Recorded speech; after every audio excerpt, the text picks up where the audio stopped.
So I have what may be a slightly controversial opinion about sweet potatoes and soul food, but I want you to stick with me because I'm going somewhere, I promise you. In soul food, especially celebratory soul food, there's an idea that the pinnacle side dish with sweet potatoes is candied sweet potatoes. Obviously for dessert, it's sweet potato pie, but we're talking about just like main dishes. You do candied sweet potatoes with your collard greens, your mac and cheese, all the other celebratory soul food dishes that you have. But I think that there's a lesser known sweet potato soul food side that should supplant candied yams on our celebratory soul food tables, and that's sweet potato souffle. And I'm gonna tell you why.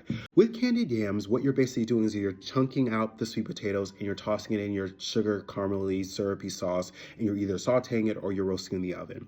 The problem that you encounter with candied yams often is that you have the flavor on the outside of the sweet potato chunk, but when you get to the center of the sweet potato chunk, the flavor just doesn't penetrate as well into the center. 9 times out of 10, when I have candied yams from people, that's the problem that I encounter. Like outside flavored well, but it's rare for me to find a candied sweet potato where the inside is just as flavored as the outside.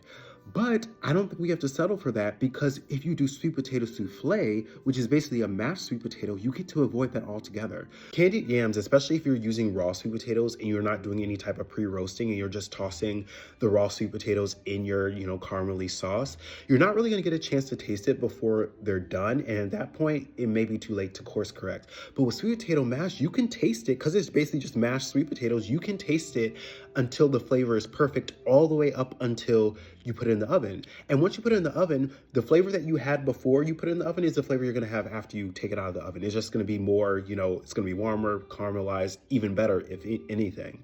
So if you're someone who really cares about being able to taste your food before you serve it, candied sweet potatoes don't give you that opportunity as well as sweet potato souffle.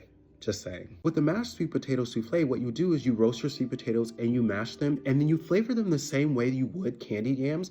But because you're using a mash, you're able to make sure that the flavor is continuous throughout the entire sweet potato mash. Every single bite you take is gonna have the same sweet, caramely, cinnamon flavor throughout. So next time you're making celebratory soul food, I encourage you to swap the candied sweet potatoes for sweet potato souffle.